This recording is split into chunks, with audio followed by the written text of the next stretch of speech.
I told her. Yeah. So anyway.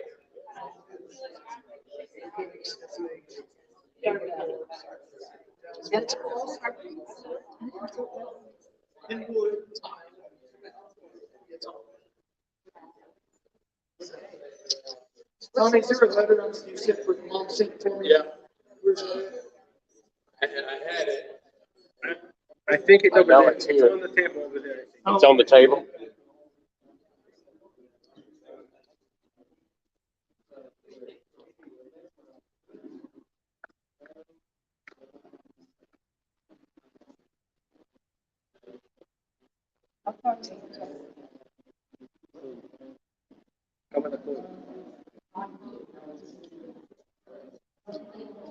So when it,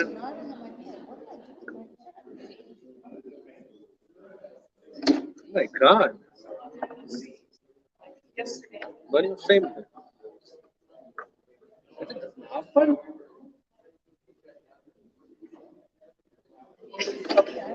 Two questions, right? First one was,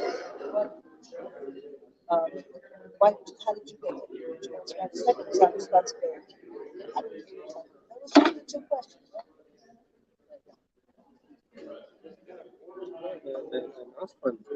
הרי $15 ובסוף גם לא שילמתי מיסים פוליסי, שכחתי לשלם כסף אשראי. בסדר, בסדר. You can get it back. שטויות.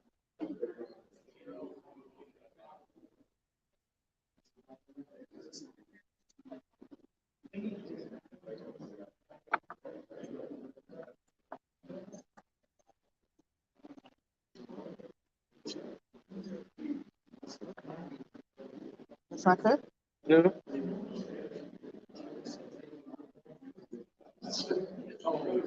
Oh, I'm sick.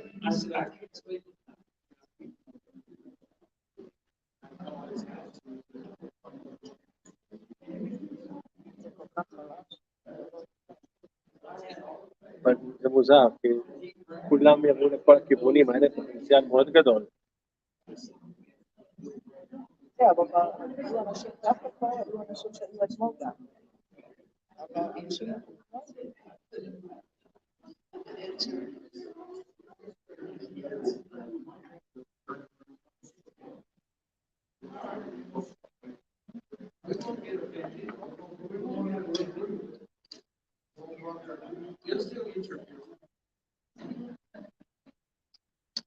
So listen,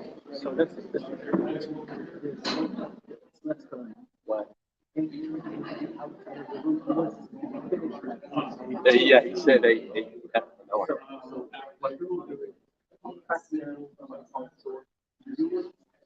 Just tell us when we have to finish our conversation. 45? We're not gonna have so much questions. First of all, we don't know. Bob is right there, waiting. No, 30 minutes. You want to come to the next table and maybe get a little closer? Well, might be better, and it'll make make the room look a little crowded. Make us feel,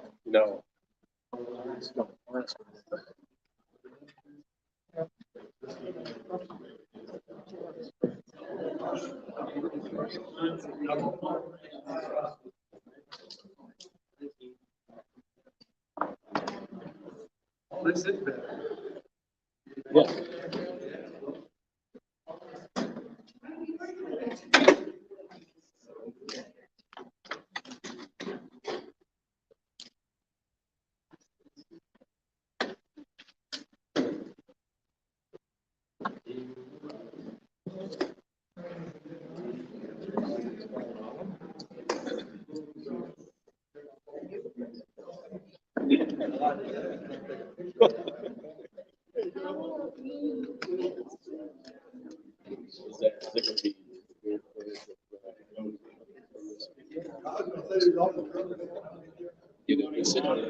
Perfect. It's perfect. You think we need them all night?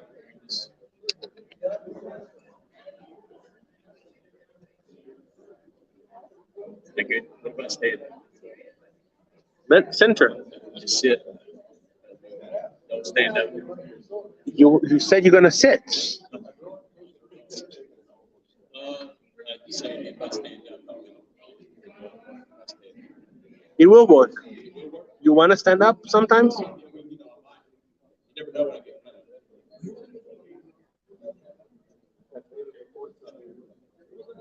Oh, yeah. Wow.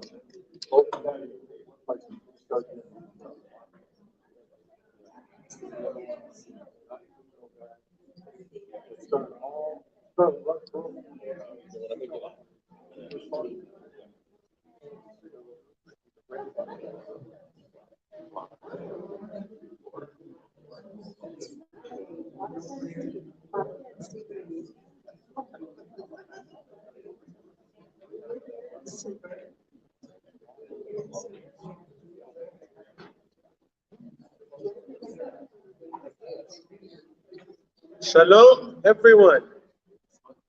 Shalom. How are you? Good evening and welcome. First of all, thank you so much, John, Stacy, and the family for having us here. We feel honored and privileged. And today, you are witnessing a live episode of Facing the Divide.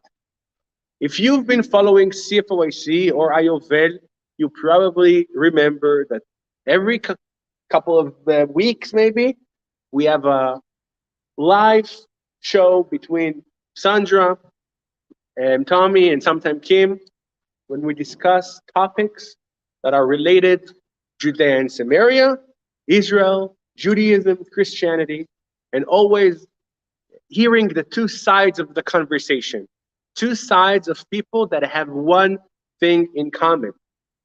Both of them, there's many things in common, but the most important thing, they love Israel, and they love Judea and Samaria, and they love the biblical heartland. So what's going to happen today is that you are going to witness a live conversation when we're going to try to face the divide, hear some interesting things about what happens in the biblical heartland as we speak. I don't know, it's not a custom, but I feel comfortable enough to say that I think we're doing something amazing today, and I want to dedicate the merit of the good deed that we're doing today, this conversation, in memory of the two amazing soldiers that were murdered yesterday in Israel. In Hadera, two soldiers came out of the bus, two Arab Israelis shot them to death. Search the amount of ammunition that was on them to understand that with the two losses, what could have happened in the place is horrible. Last week, we had 4 people that died as well in Beersheba. It's not an easy time in Israel, and we feel that we are on the verge of, unfortunately, bad times right now. We don't know what's going to happen. We help and we pray for God, but I want to dedicate the merit of this event to their memory.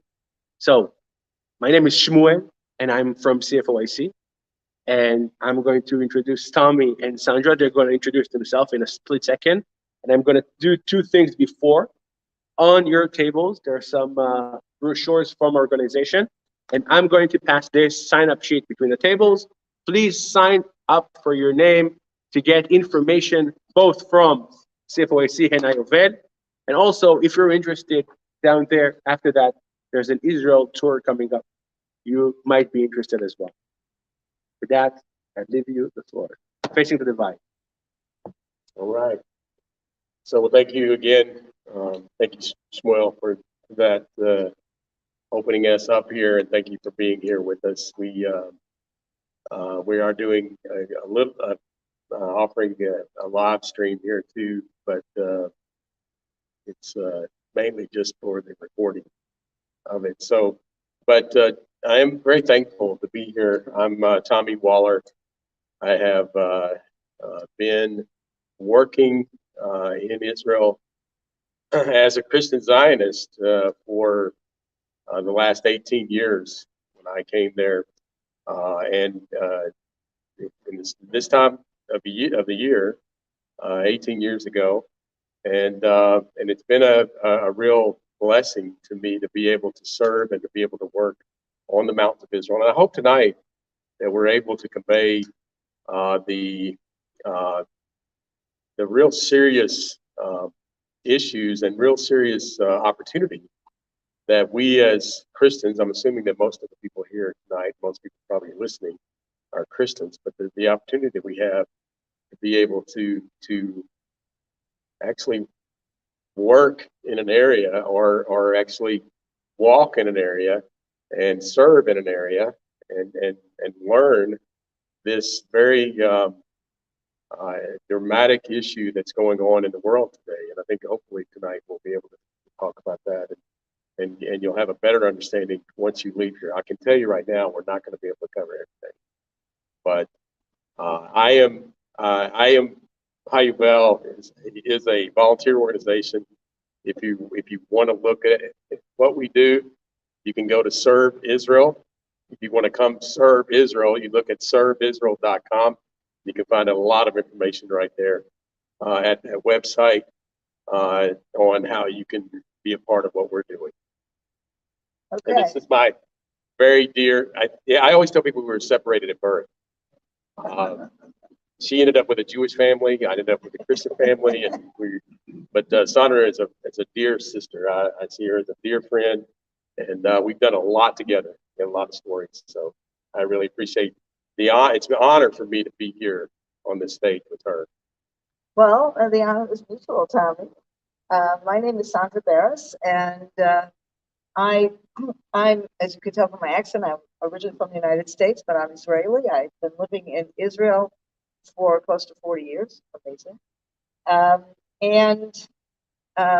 I was one of the founders and now the director of Christian Friends of Israeli Communities. I'm not a Christian myself. I am an Orthodox Jew, which sometimes raises some eyebrows, like what's an Orthodox Jew running an organization called Christian Friends of Israeli Communities. But what we're all about is that connection between Jews and Christians. And our focus is on the Jewish communities in Judea and Samaria. And actually, why Christians and why the Jewish communities in Judea and Samaria? Well, when we talk about Judea and Samaria, we're going to address this. It is probably the most controversial part of Israel. Israel is probably the most controversial country in the world.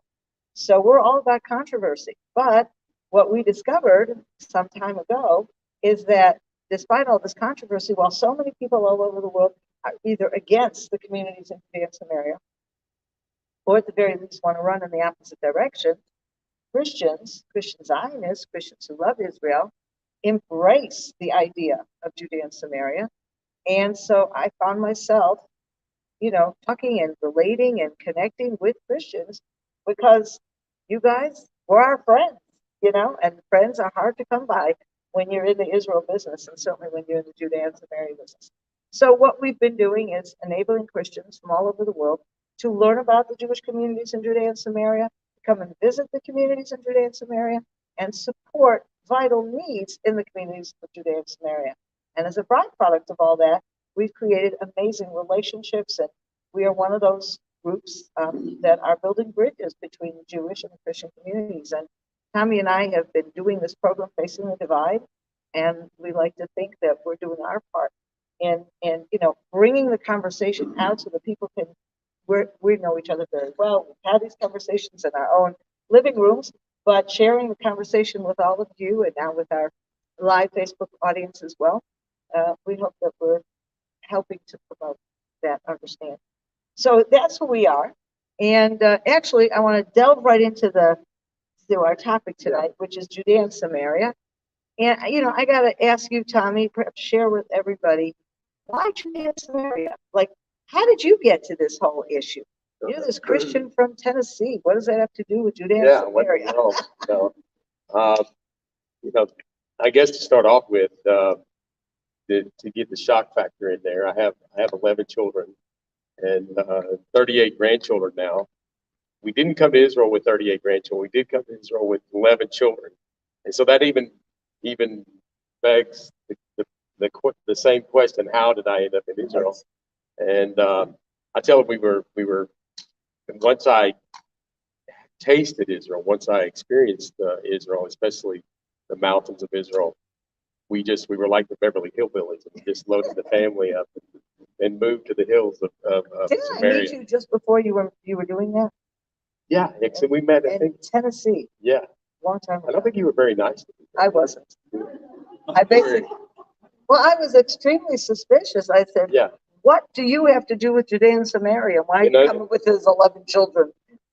yeah. Well, I mean, she obviously knew I was strange. I mean, that was, and I was, and I don't know I how mean, to. social services wasn't helping you enough here. She needed to go to Israel. Yeah, no, Sandra, I'm a settler. I know, I could tell. I was a settler in Tennessee. So this is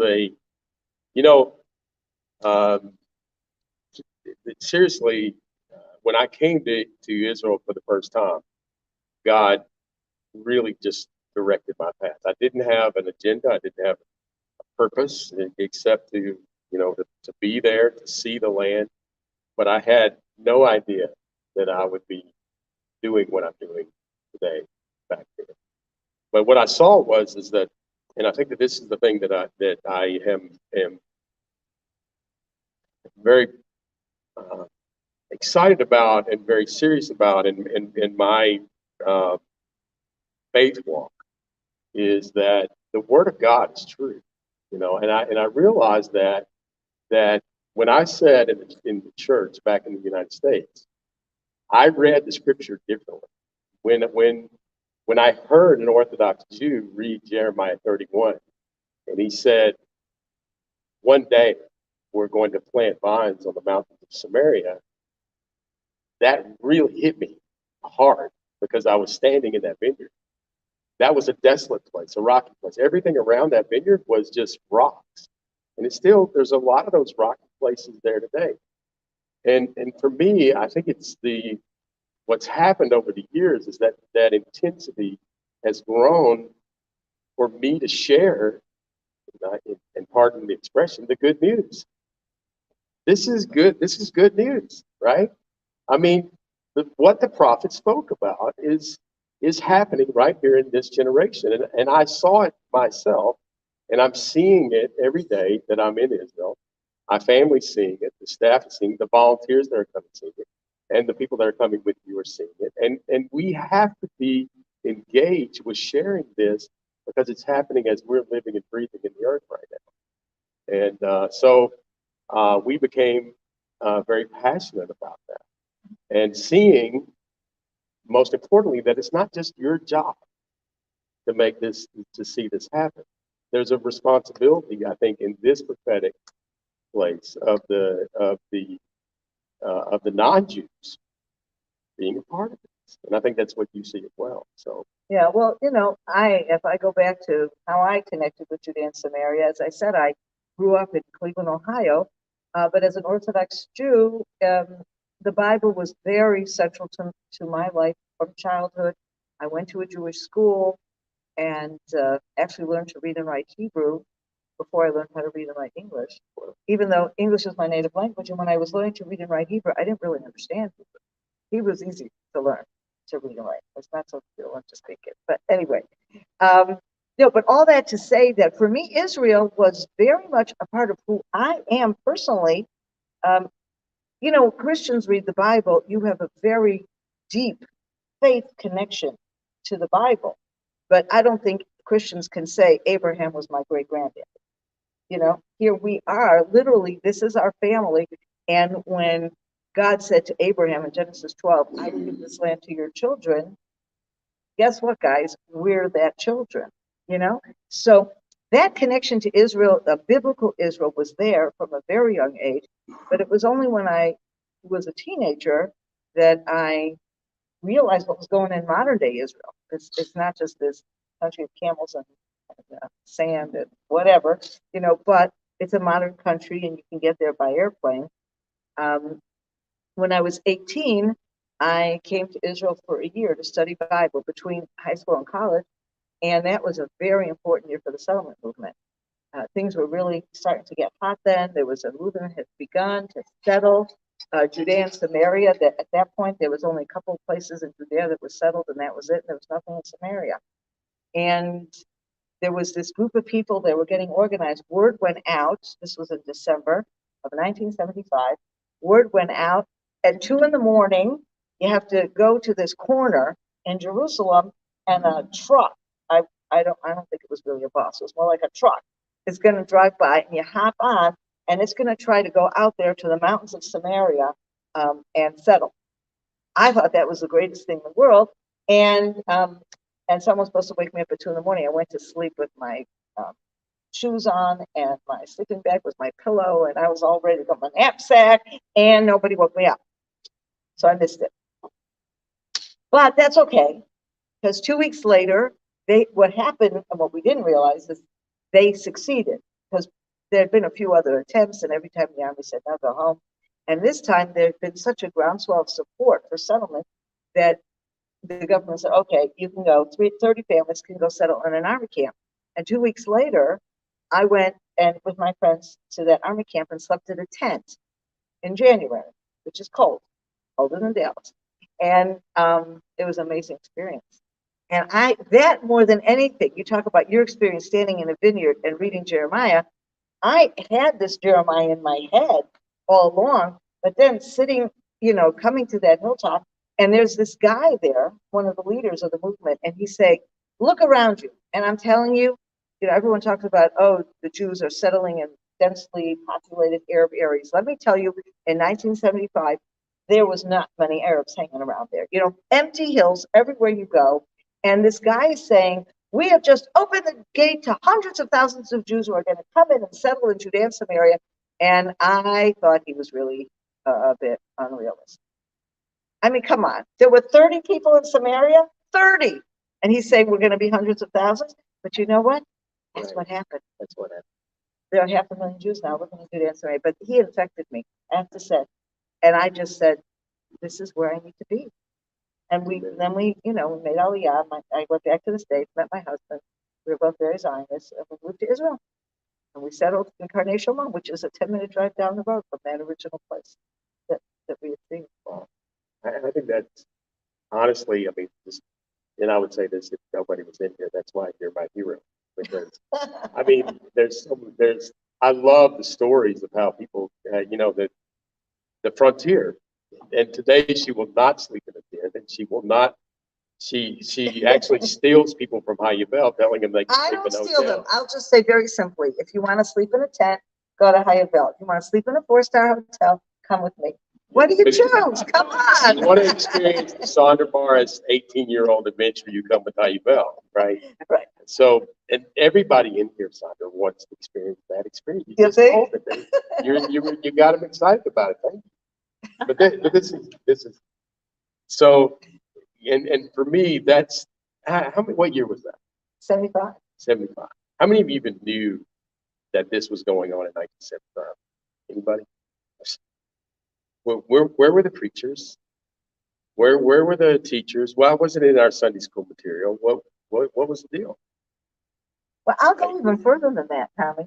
I had a conversation, not in 1975, in 2002, 2005, something like that, not that long ago, with a Christian pastor who had come to Israel for the first time, and he was a pretty big guy, okay?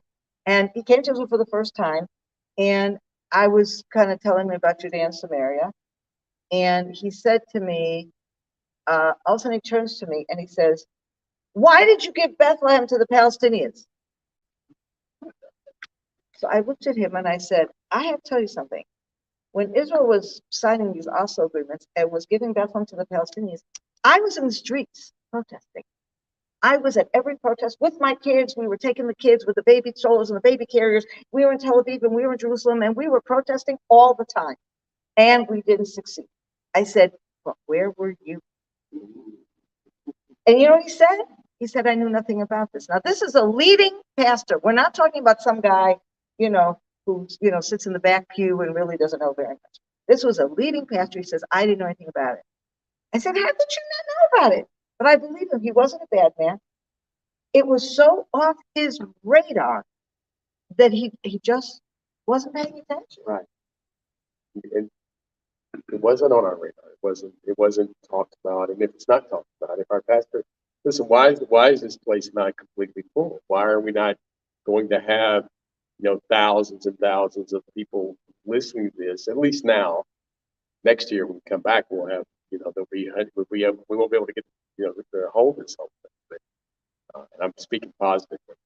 But the message, this is, I want to say this. That return to the mountains of Israel was the greatest thing that's happened.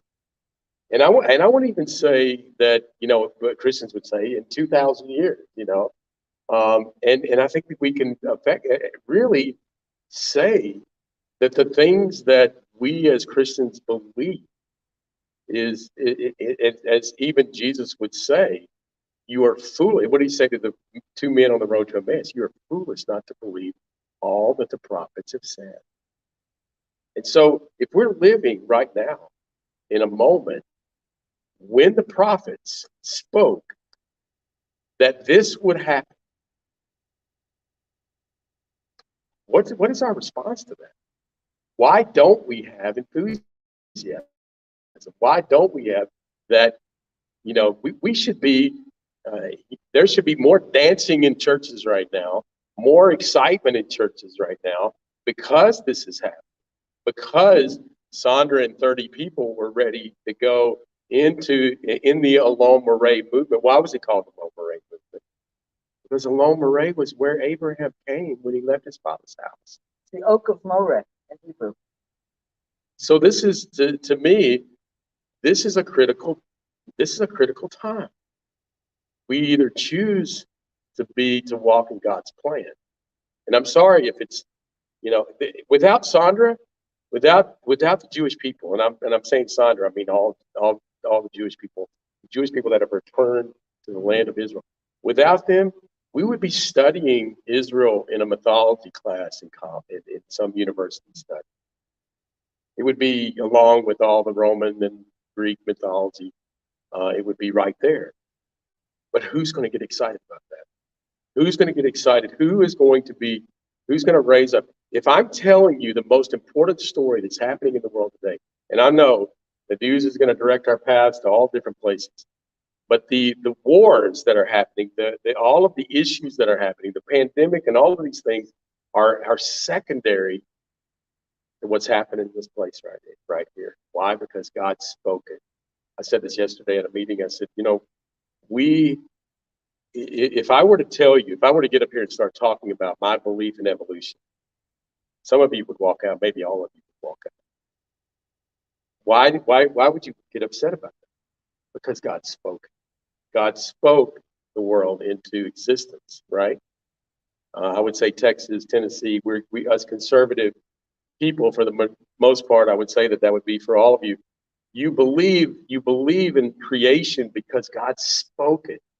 Let there be light. Let there, man into existence. What happened when we got to Genesis 12? What happened?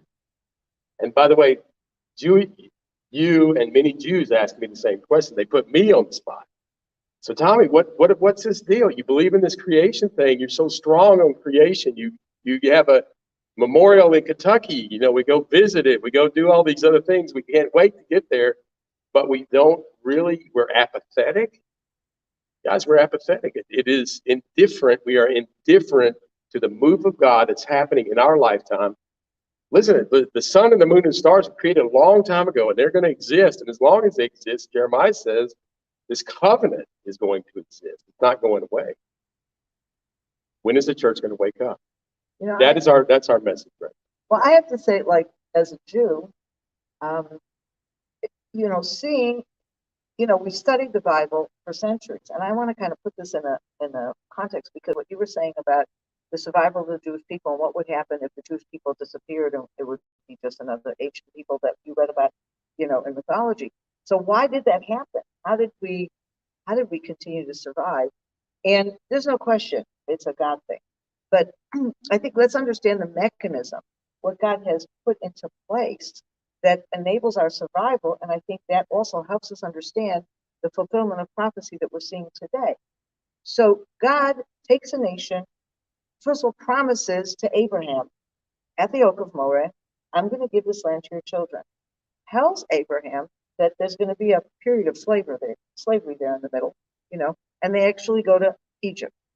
And 400 years later, 400 years after Abraham, they exit Egypt, and they're in the desert. And then Moses tells them all these things, and there's covenant with God and all this kind of stuff. And one of the things that Moses tells the nation is from Deuteronomy 30, and it's one of my favorite scriptures. But what he says is that after this is covenant, you obey God, you bless and prosper in the land. Is that King James? No, this is Hebrew. Some of these people might not. Okay. My pink Bible. You'll see the pink Bible. Okay. And then if you're if you disobey God, you'll be cursed and you'll be exiled. Okay, that's great. Well, then what does God say? He says he's going to restore us. He's going to bring us back. So right then, at the very beginning of Jewish peoplehood, as the nation of Israel is entering the land of Israel, God makes a promise. Even if I exile you, I'm going to bring you back. Okay? Now, that is a promise that the Jewish people believed. They not only believed, they trusted it, they depended on it, they expected it to come true. That's the secret of our survival. Because if we thought that at the point at which we got exiled all over the world, that was the end of the Jewish people, we would have assimilated away. What's the point? And look at every other people on earth from the beginning of history, to today. Any nation that was exiled. I mean, I like to say, when's the last time you met a Moabite? They're kind of gone. The Romans came in, gone. And we're the only people that's still alive.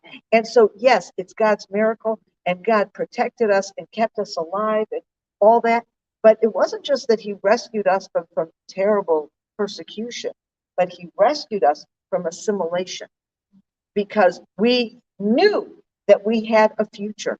And then today, we see that future. And what I think about my ancestors and how difficult it must have been. People talk about the Holocaust. But way before the Holocaust, there was centuries of persecution and pogroms. I can tell you, everyone talks about my Ukraine. My grandmother fled Ukraine in 1920 after her husband and child were murdered by Ukrainians. Okay? This was before the Holocaust. I'm not saying Ukrainians are bad today, but I'm just saying, there's a history here. And at her time and going through what she came through, and she ends up in America. It takes her years to get to America. And she comes to America, and yet she was still praying every single day, God, return us to Zion. God, bring us back to Israel. Now, she could have just said, give this in. I'm going to become Ukrainian. Her life would have been much easier. But, they believed it. And so what we're seeing today makes it easy for us. For us, we're witnessing all those promises come true. Right. As a Jew, it's What easy. it reminds me of? It reminds me of of Noah, the faith of Noah, because we talk about that. 100 and what? How many years did it take to build the ark? And it had never rained, I think, before. And we're looking at in the Jewish people, and I would ask all of us, how many generations do you think it would have taken us to kind of give up on the dream of the land? The land is desolate, right? There's nothing there, absolutely wasteland, according to Mark Twain. Wasteland. And yet the Jews were still praying towards this desolate land in some wishful thing that maybe one day we're going to be back in this wasteland. And all of us would be going, this doesn't look like this is not the prosperity gospel, sure, and I think if that was we would have quit probably after the first generation. Honestly, we would have stopped. How long did you pray? 2,000 years. Over. It was actually over because you were still looking for this, and even since the Maccabees, you were. I mean, this is something that you were praying for. This kingdom, this place, this land to be. I mean, and you never quit. 2,000 years of praying. Thank God. You know what? We thank God for the Jewish people. Thank God. I don't care. You can say all you want to. Yeah, I know, a lot of times we obviously as Christians, we know the Bible much better than they do. Chandra knows. No, I'm just kidding. Just kidding. This is the issue. But how many know our problem is arrogance? In Christianity, we have arrogance to the place of even developing a replacement theology.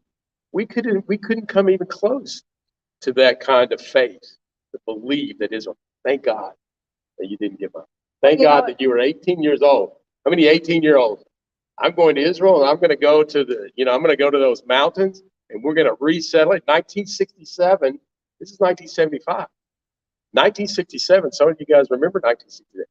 That was a miracle of God. And the Jewish people saw that moment and they reacted to it. And we stood by and we said, go. I always say this, that Jews do prophecy. That's what the Jewish people do. They do prophecy. Christians watch prophecy. And I think one of the things that I want to say is that we need to start doing prophecy.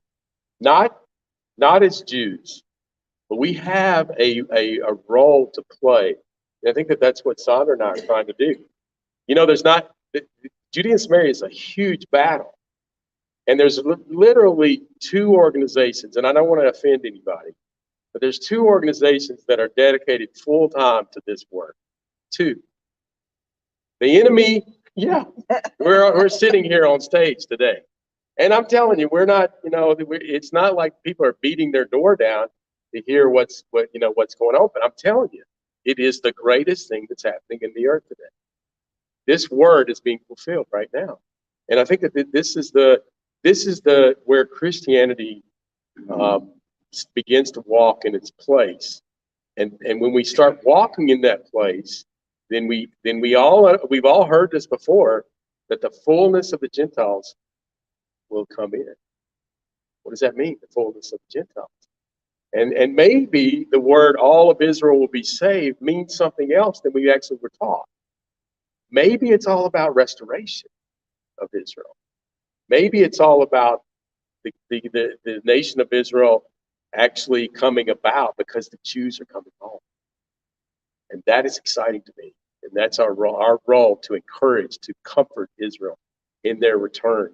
To do that. That's a huge thing. I have to say, I know, Tommy, you're really berating Christians too much.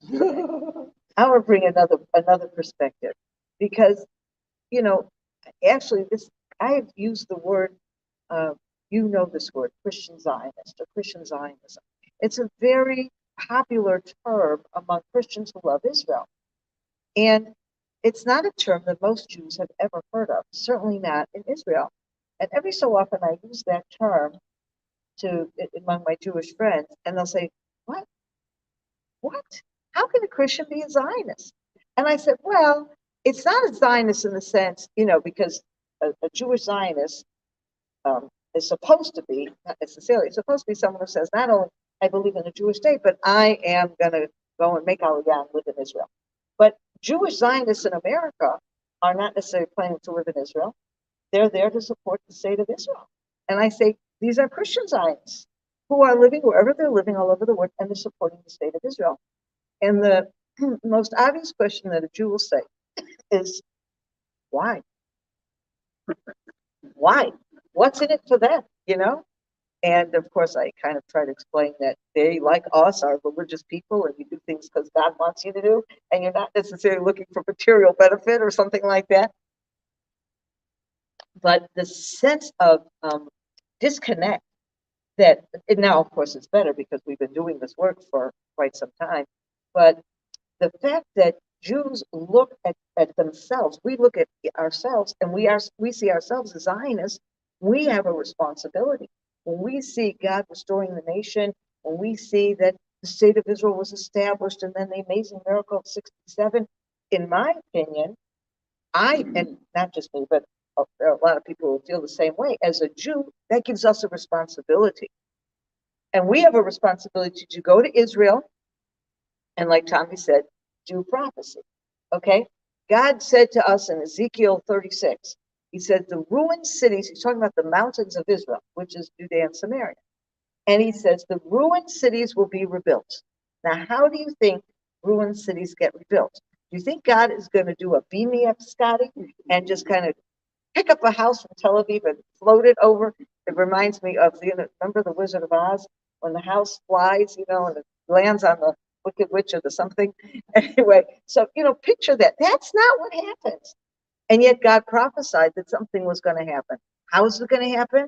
It's going to happen because people of faith recognize the signs, hear the calling, pick up the hammer and nails, and go and build a house. So as a Jew, that's what I see myself. I have that calling. I'm listening to God. I'm in Cleveland, Ohio, and I said, well, I need to get over to Israel, and I need to go start building houses and building up, Judea and Samaria. Never, ever expecting that there's any responsibility for anybody else. And one of the most amazing things from a Jewish perspective is to meet Christians like you, Tommy, and a growing number of Christians, I believe, who are looking at what's happening in Israel and not just sitting back and saying, interesting. It's kind of watching, prophecy come alive, like you say, watching TV, seeing, we can see God's doing what he said he was going to do, and sit back and watch. But a growing number of Christians are coming and saying, how can we help? How can we be part of it? That wonderful scripture in Zechariah that, 10 people of the nations will take hold of a Jewish garment and will say, we want to follow you because we want you to teach us God's ways. So I don't see myself as somebody that, people are following along. It's a little bit vague. Anyway, but what this tells something very unusual. And if I look back 50 years, no Jew would have ever been able to conceive of that reality. Yeah, the prophet says, okay, fine. In some spiritual thing, it's going to happen, but you're waiting for Messiah, or you're waiting for some whole world to turn into upside down and topsy-turvy. Okay? Well, the world hasn't turned topsy-turvy yet, and yet these prophecies are coming true.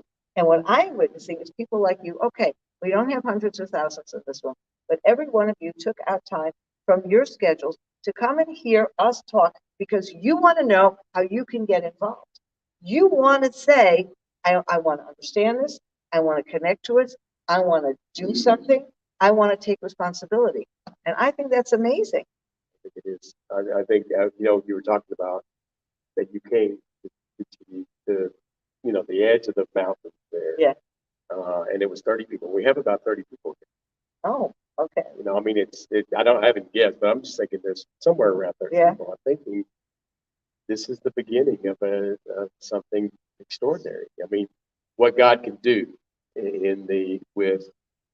don't think of yourself. I mean, I think that's one of the problems of Christianity is that we relegate the work of God's, of our faith to the pastor, but actually God is actually called each one of you to be part of this. You are part of the Avon Moray movement, whether you know it or not.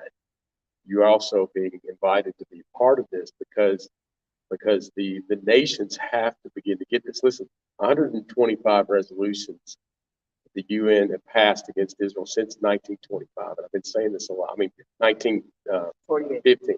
No, actually, oh, wow. 1915. Actually, since 1915, 125 resolutions. 71 resolutions have been passed since 1915 through all the other nations combined.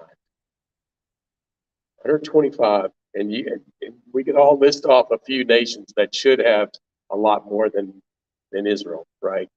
Israel's not the enemy of the world. If anything, it's setting an example of doing some amazing things and doing good things, especially in the Middle East there. But as we see the enemy, and the enemy, I guarantee you, and I will tell you, it's not hard to believe. It's a lot more than just 30. When is the church going to get this respond to the problem, that 1967 miracle, and we're still fighting the war? You understand that God gave the land. The reason why Sandra was going back to those mountains was because God gave what he said he was going to give to the people of Israel, to the Jewish people. But the thing is, this time, we have to support that. We have to, and be part of the Isaiah 40, the Isaiah 52, that says, how beautiful are the feet of those who come and say to Zion, your God reigns. That's what we're supposed to say. I got to tell Sandra, her God reigns. The God of Abraham, the God of Isaac, and the God of Jacob. What does that mean when we say that? It means that the God of Abraham, Isaac, and Jacob still believes in the promise that he made to Abraham, Isaac, and Jacob. Everybody, does that click with everybody? It's not complicated. The gospel is not, we have made it extremely complicated. Let's stop making it complicated. Let's start supporting the community. And I think one of the things we want to do right now, maybe transition into some questions. If you have, okay, so be thinking about that. We want you guys to have, if you have questions, burning questions, and only and by the way, you can only ask good questions. We're not gonna answer any no. Every question. All questions are good questions, but we're not there yet. No, we're not there yet. Hold on, but be thinking about something that you would like to ask, and something that we haven't covered, or it's really something that you would like to know. Thank you so much for the first chapter. Yeah. Can I ask you to refresh downstairs? I want to talk about you, not in front of you. Can you go for? Both of us? Yes. Okay, For he's 3 throwing minutes. us off the stage. 3 minutes. Sure. Okay. Here we go, off the stage. You got looking for, he's full. This is not playing. I'm just going with it because I'm also trying to grab Sonny's shoes. She's not wearing it. He's got. You want? Tell me. Talk to me. Tell me. And I was listening from the side, and like all of you, and I wanted to share my perspective before we're going to move forward to the Q&A. So my perspective is completely different than what we just heard. I was born and raised in Israel. Okay, my parents actually came to Israel before I was born, and it was a privilege for me not to choose, but to be born in this place. When you are born to a place, and if you don't decide to go there, the perspective is different. One, I knew from a very, very early stage of my life that I need to fight for this place. I remember in '92, I went to school with those gas masks, was the Gulf War. And my mother covered it in a nice shiny paper, like it matter. It's a gas mask. And I went to school with those things. And I knew that no matter what's going to happen, I would need to go to the army. You say to young children, maybe when you're going to be a grown-up, there's not going to be army. But we all know when we say to our children, we lie. We know that there's going to be an army, and there's going to be a part of the IDF you're going to go. When I went, I served in this field intelligence unit, and I've served in Judea and Samaria, and I served in Gaza, and I was called in reserve. That means that when you finish the 3 years and you think you're done, it only starts. Every year, 1 month, you go and you serve your land. And I can tell you that in my perspective, what I knew in a very deep way is that one thing is very important. It's only us. If I'm not going to fight for my country is going to be destroyed. I knew deep down that there's nobody in the world that likes us. If you're a student of history and you're a student of history in school, what do you learn when you learn about Jewish history? The pogroms, the Holocaust, the wars. Something was missing for me. And what was missing for me is to be part of a place that opened up for me and showed me a new window to the world. News. Not everybody dislikes you. your country is loved. There are people around the world that really care about your country. They pray for your country. I think they would fight for your country if needed. For me, it was a big flashing news because unfortunately, this event is not going to be in the news tomorrow, as I mentioned yesterday as well. 2 nights in a row, we're having events, and it's not going to be in the news in Israel. They won't know they're a gathering of Christian friends of Israel. It's not going to be there. So what happens in the big change in this movement is a new understanding we have now. We are not alone. And I'm talking as an Israeli. And more than that, I would say when we choose to live in Judea and Samaria, and I've chosen in the age of 18 to start a journey from the age of 18, it's 20 years now that I live in the area. In the Jordan Valley I lived in Benjamin, I live in Samaria now. And when I met my wife, I realized something amazing. Because my wife's grandmother was one of the first people to leave Tel Aviv and establish the first community in Samaria. Kidumi. My mother-in-law, born and raised in Samaria, and established a new community of Tufim. My wife was born and raised there, which brings my kids to be the 4th generation in Samaria. So I represent the Israeli part, but I want to say that I also represent the future. And I hope that the future of my kids, that my kid who drives to school on a bulletproof bus, I hope something is going to be different. Unfortunately, I'm not going to lie to him. I think there's going to be an army when he's going to be 18. And I think he would need to fight for the existence in the land. But I hope at least tell my kid one thing. You should know you are not alone. You should know that we have hundreds, maybe millions of people around the world. They are not Jews. We have only 15 million Jews in the world. Let's say that all of them support Israel, just for the case. But there are going to be millions around the world that support your country and supports you. Show the love to Israel. And I think what we saw today on the stage by these two people is amazing showcasing of love. Somebody who left comfortable Cleveland. What's bad in Cleveland? Probably awesome. I understand why he left Tennessee. but taking somebody that left his country, his home in Cleveland, and somebody who left Christian, came to Israel, was asked, why are you doing it? Two people that changed the root of their life to show love to Israel. And not only they choose Israel, they chose the beaten heart of the biblical heartland.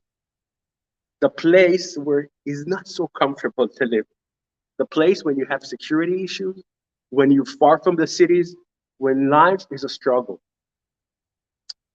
What I'm trying to do today, and want to share it with you, is that I hope that the love that was given here went straight to your heart. And I hope that you're going to open your heart today, in your pockets, to help the people of Judea and Samaria. This is a joint event. Everything is going to split between CFOAC and Hayovel. And the one thing I want to remind you is that there is hundreds, thousands, actually 450,000 people who live in Judea and Samaria, and they struggle day in, day out. By your support, they are feeling this love. Everywhere they go, when they see Christian come and harvest the land, or they see a sign, CFOAC gave this place, they know we are not alone. And I think that's the biggest news of today. And it's not going to be in tomorrow news, but that's news that you will need to go home and to understand. And to understand how next time when we're going to meet here, as you said, there's not going to be enough room for this event. So that's the blue box for this event. And you're welcome to join back the stage for the Q&A. And I want to thank you for coming at this point. And I'm going to pass it around.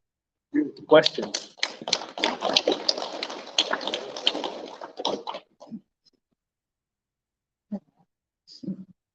One thing too, I wanted to say that, you'll do that there. Okay. Is that he mentioned the terrorist attack in Hadera. One of the things that happens, and it's sad because the nation of Israel, it's sad that the nation of Israel wouldn't exist today without the Holocaust. And that's a sad statement for me to even admit that some kind of, I didn't completely understand German Christianity, but German Christianity gave Germany a foundation in order to be able to accomplish what it did in the Holocaust. That's not something I'm just saying. That's the fact. And it's time for this to stop, because what I've noticed in Judea and Samaria is that in order for Jews to build, in order for Sonder to come back to Judea and Samaria, or to come into Samaria to resettle the land, there had to be a war, right? There was a war, a miracle war, but there's always got to be tragedy. There always has to be somebody. Jews have to die, and this is my point, before the next settlement is built, the next house is built. And we've been talking about it. There's a community called the Eviatar, and this is, the story goes on and on and on, and it's repeated over and over and over. And the problem is Jews are still dying to resettle the land. And I believe, as a Christian, as a believer in Jesus, as a believer in Yeshua, that we have the opportunity to stop that. We have an opportunity to stop that atrocity. Why do Jews have to die to fulfill the promises of God? In order to fulfill, it's because we have been indifferent, because we are not standing in the church. We're not talking about it, because you can't get enthusiastic about something if a leader is not bringing you a place of excitement. If your pastor, your teacher, whether you're a home fellowship or in a congregation, if they're not talking about what's going on in the world, imagine if Jeremiah were invited to come to your congregation. Because Jeremiah prophesied the desolation. Jeremiah prophesied, but he prophesied the restoration of Israel, and actually saw what you see today. Even Jesus said to his disciples, the prophets would love to see what you see and hear what you hear. That's what he said. He spoke to them and said he spoke to them privately. He said, the prophets would love. What would the prophets say to you? Would they love to see what we see today? Would they be excited about what they're seeing today? I guarantee you that Jeremiah wouldn't be able to preach another message except, do you know there's more Jews living in Jerusalem today than there's ever been in the history of the world? Can you believe that? Their Jews are returning to Israel. What are you guys doing? Come on, get on board. The things that God spoke to me 2,500 years ago is happening right now. Why are you talking about anything else? And every time he got into the pulpit, he would be saying, did you see the vineyards? Did you see the wine is being produced on the mountains of Israel? Did you see Sonder Boris actually came from Cleveland, Ohio? Of course, a lot of people should leave Cleveland, I think. But there's a lot of reasons to leave Cleveland. And so it's not a very good, not a good example. No. But what an excitement the prophets would have today if they were standing here, and what would they be preaching? We don't preach it.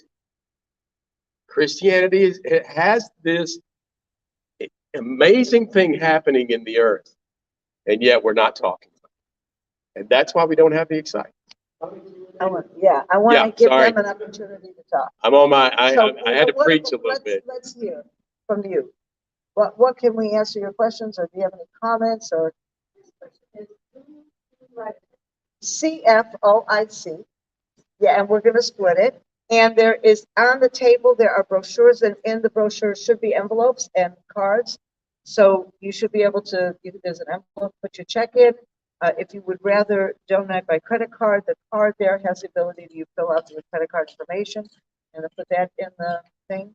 And by the way, we have some folders on the table. First of all, take these things. What you don't take, we have to take back to Israel. We don't want to take anything back to Israel. We have also folders on the table that has our projects, so take them home with you and review that and get to know what we're doing better and whatever. So that's a good question. Any other questions? A little bit more. We also have books over there. Yes. Go ahead. What's your name? Introduce yourself. Sharon. Hi, Sharon. My question is,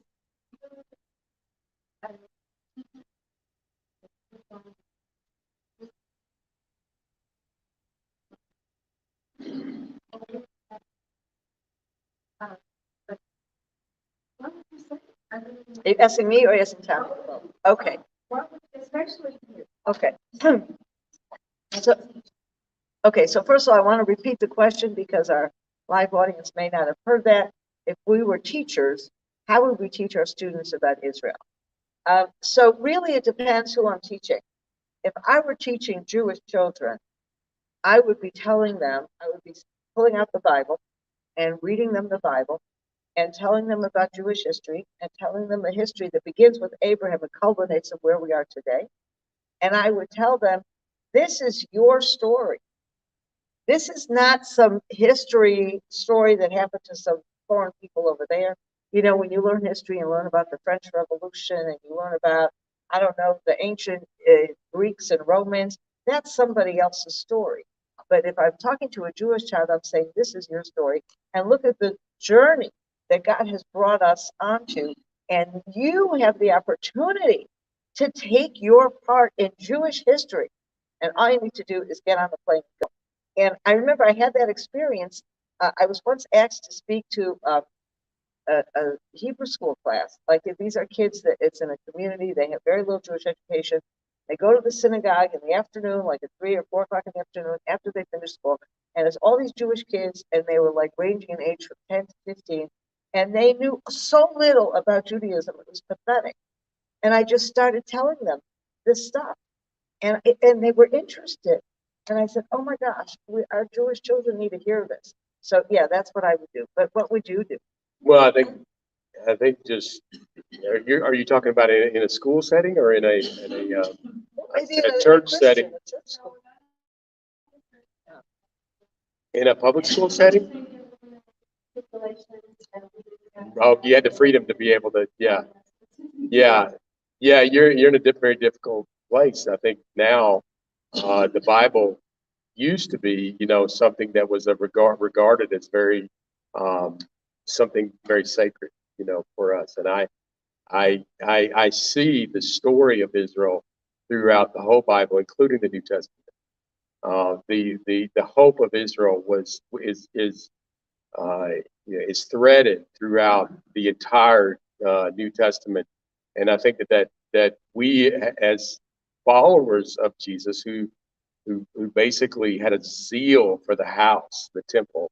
A lot of times Jewish people will ask me, why, they may hear that Jesus turned the tables in the temple. And I had actually one Jewish man say to me, he must have been a good man, because every Jew knows that the temple was destroyed because of corruption. And honestly, I was listening to it as a Christian. I'm going, oh, I thought he just didn't like Jews. Because that's how most Christians read that. Isn't that sad? So we have to redefine what, there's nothing here that's contradicts the other. So as Christians, if our faith in some way contradicts the Tanakh, the Old Testament, then I think we're actually, our religion is not credible. Especially when you have the writers of the New Testament using references, a lot of references to the Old Testament. You don't write a book and use an uncredible source to put in your book to give credibility to what you're saying. Does that make sense? And so we have to get back to the place that gives our faith credibility as well. And the one thing that really really brought it home to me is that when I see the physical reality of what's happening today with the people, but not with the people, when the prophets talk about the return of the Jewish people, we might know it as Aliyah. We've heard that term now. When we hear that, usually if you just look right at the next verse or even in the verse itself, it talks about the restoration of the land. Even the portion, the Isaiah 61, where Jesus opened it up. It's the first time we see Jesus opening up the scroll in the synagogue. He's saying Isaiah 61. Go back and look at Isaiah 61. Do you believe Jesus believed Isaiah 61? Isaiah 61 says it, that they're going to rebuild the ruined places. And that's exactly the place where we saw it right away, that the foreigners are going to be your vine dresser and your plow and be your herdsman. We are called to support, to stand, to be servants, to serve the nation of Israel, not to be over them, but to serve them in this amazing thing that's happening in the world today. And I think that as we teach that, we have to be excited about it. You know, so a lot of times I've been around those people once they learn this thing, and Christians learn, oh, we know Torah now. Let me get my sledgehammer out, and I'm going to just, we never heard Torah, and then, but we've been studying it for years, Sandra. We're experts. Right. So no, just be excited about the good news that's happening in the world today. I like it. When you talk about excitement, I just want to add something, because I think we're both talking about educating people within our faith groups. Right. But I would like to address what you're talking about, assuming a public school, a secular audience. Don't give up on the story, but it has to be taught completely differently. You can't push God down someone's throat. And especially in places that are secular, they don't believe in God, or they may believe in God, but they're not comfortable with God in the public sphere. Accept that. You may like it or not like it, but accept it. But don't avoid the Israel story. Start with, bring a piece of archaeology. I mean, you can't have the actual artifact, but a picture, okay? This is something that was just discovered, dug out of the ground, okay? Now there's an amazing example of something that was just discovered now on Mount Ebal, a piece of amulet or something that had writing on it. It's dating back to the Israelite period. It is talking about blessings and curses. In the Bible, that's where the ceremony of blessing and curses took place. It validates the biblical story, okay? I know one of the things that just makes me, gives me shivers every time I think about it. In the city of David, which is the Jerusalem of King David, it's like the same Jerusalem, but it's a little bit next to the Temple Mount, and they have done amazing excavations there. So they found a little gold bell. Now, if you go back to Leviticus and you read the descriptions of the garments of the high priest, he has a little bell on the end of his garments. And you call this and you say, this was a high priest who was walking on these streets more than 2,000 years ago when there was a temple. Start there. And don't tell them you got to believe in God or you got to believe in the Bible. You believe in the truth of what this thing got dug out of the earth. And then you say, and you know what? The same country that we read about today in the newspaper, there were priests then. Guess what, guys? They're priests today. There were Jews then. There are Jews today. And connected historically. And yet, some of them, and then pull out the Bible and say, you know what? This is going to give you an enriching way to look at it. And don't say believe this because it's God's word. Believe it because they found the artifact in the earth. And you're going to have a story that will at least create curiosity. Yeah. It's factual too, Right. Sandra's also a lawyer. And so she's got that mind that's the way you talk about it. Yeah. That's great. Yes. Well, I don't have a question, but just a comment. I moved into a new neighborhood this year. Been there a year next month. So at Christmas time, we put a Hanukkah in our window. Oh, wow. Everyone questioned, well, you're Jewish, right? No, we're not Jewish. We just recognize that we're descendants of Abraham, Isaac, and Jacob. And that if it wasn't for the Maccabees, we wouldn't have a Bible today. If we didn't have a Bible today and we didn't have Jews today, we wouldn't have Jesus today. Right. So there you go. So And I that's have to what tell we you- celebrate. So I have to tell you this interesting story. We did a program together about Hanukkah and Christmas a few months ago. And actually, it wasn't Hanukkah and Christmas. We did Christmas separately. We did a program on Hanukkah, Jewish and Christian approaches to Hanukkah. And during that time, I don't know if it was you, Tommy, or Kim, somebody read from the New Testament a reference to the holiday of Hanukkah. And it's called the holiday of rededication, okay? And I don't know, just in that context, it suddenly opened up this perspective of what the celebration of Hanukkah, we all know about the original victory of the Maccabees and how that was celebrated. But Jesus was decades later. And I had never thought of what did the celebration of that holiday look like during the Second Temple period. And there was something about that scripture that just, I said, wow.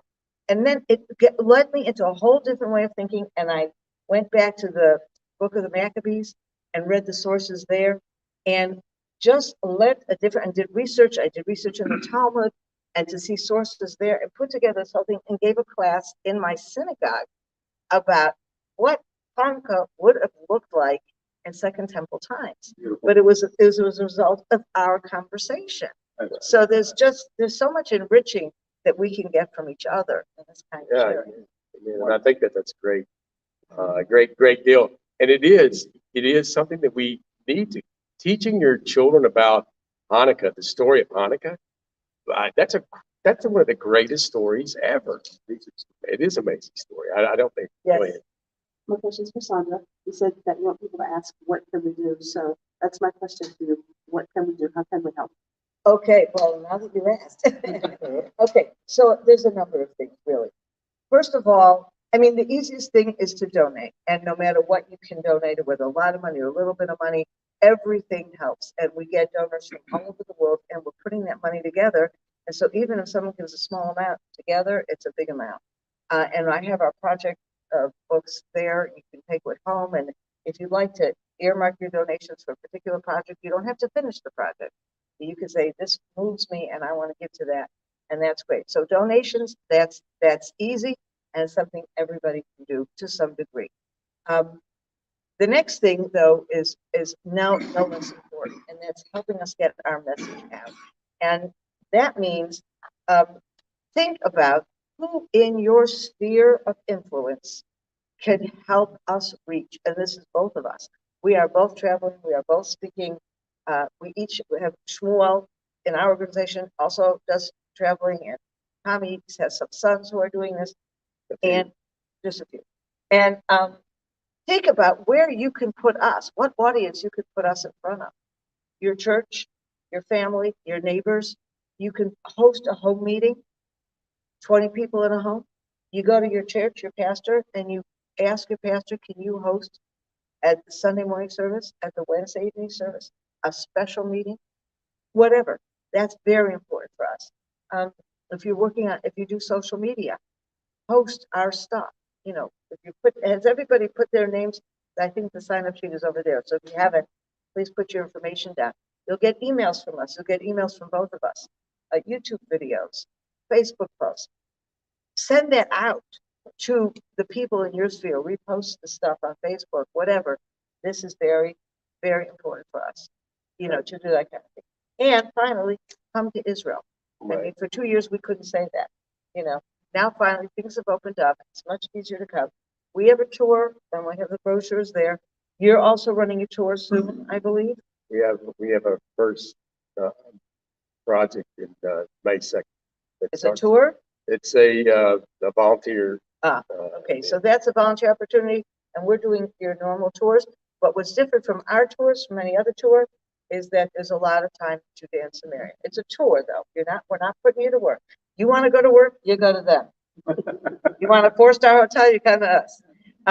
But also, if you know somebody, that's one of the things that we do. If you know someone leading a tour, if you have a friend who's going on a tour, get to the leader of that tour. Call them up and say, you know what? I hear you're taking a tour to Israel. A tour to Israel is never going to be complete if you don't go to Judea and Samaria. Can we connect you to the people who can? And this is what we do. We talk to tour operators. We know the tour business very, very well. And we do the program in Judea and Samaria. We'll also include a visit, if it's the right season, a visit to see you don't have to volunteer in the vineyards, but you could You do a see. photo op. Right. You could great. pretend, take that shear, Yeah. but we do these kinds of things. We're taking you into communities, you're taking you into people's homes in the communities, but you're also going to see a biblical Shiloh, and you'll see the Mount Gerizim and Mount Ebal, and you'll see the Tomb of the Patriarchs in Hebron or whatever. And this is the kind of thing, and this is so important because you know that seeing is believing.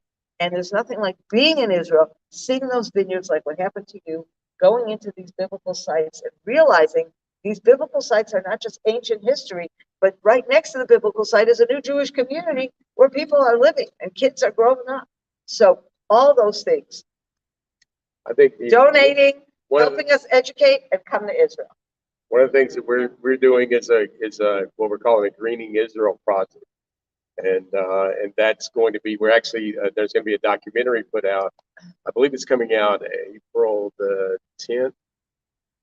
Is the release date. If you go online, you can go on our website, serveisrael.com. You can see the trailer of it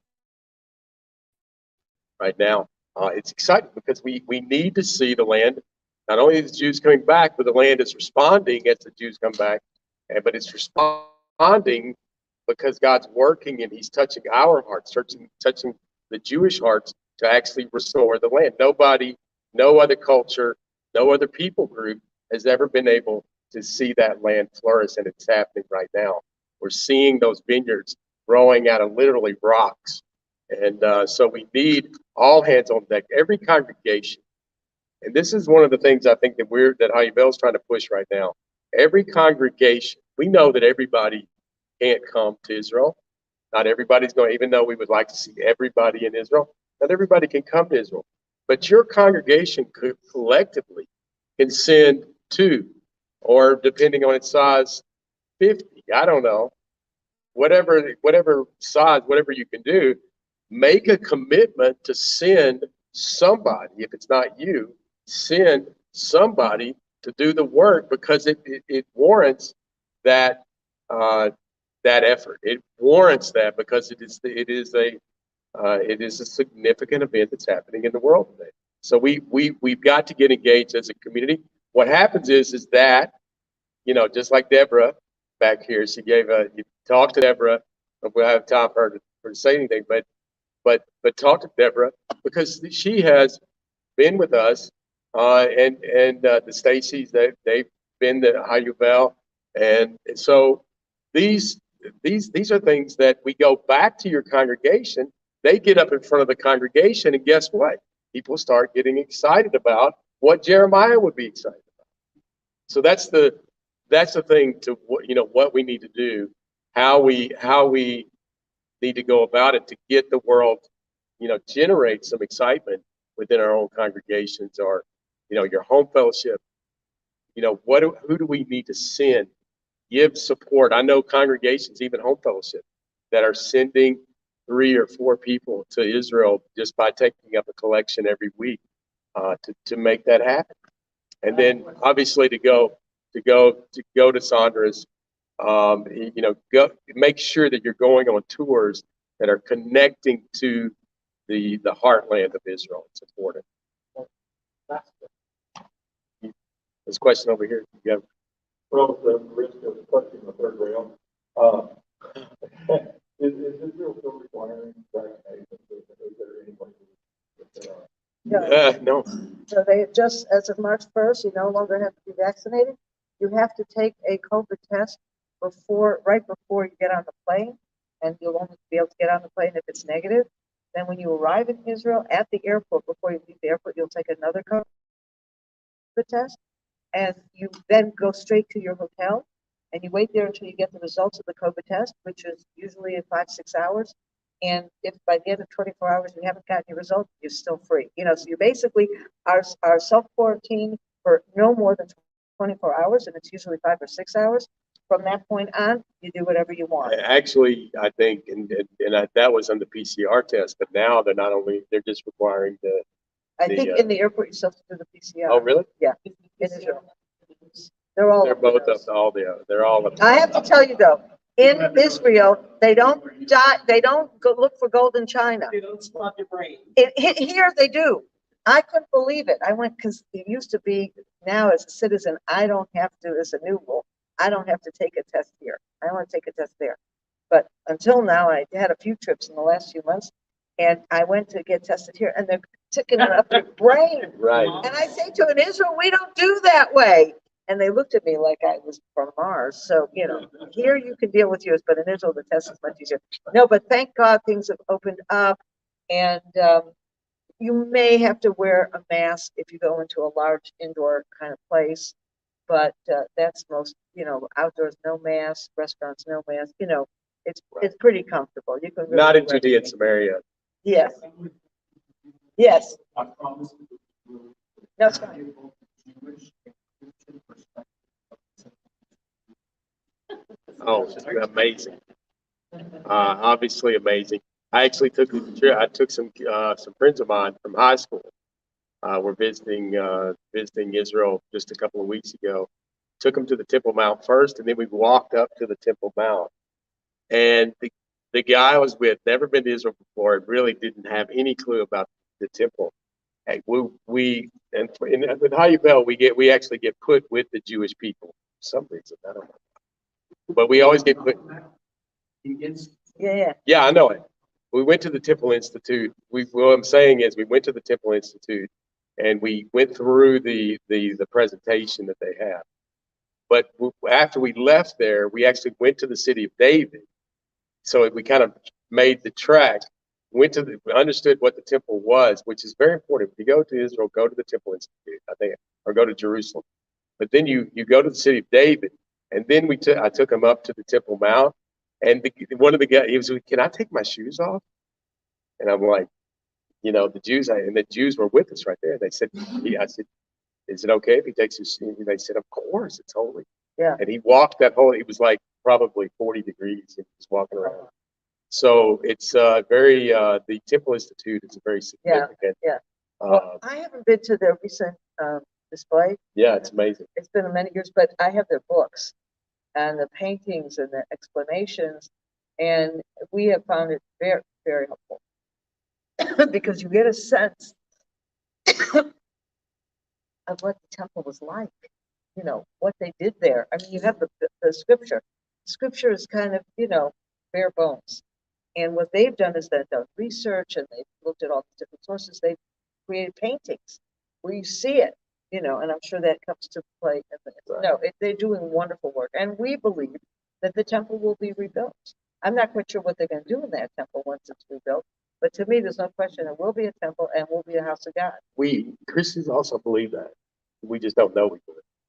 Well, I heard there's a split in Christianity about that. Well, I only follow Jesus, and he said, this house is not going to be a den of thieves. It's going to be a house of prayer for all nations. As far as I know, it has not been a house of prayer for all nations. No, it's clear to me, and I think from Isaiah, like you say, this Right. basically I mean, my house is a house of prayer for all the nations, and there's no question that's what's going to happen. What it's going to look like, I have no idea, but it will be a place where we will be able to focus on God and come together from all nations.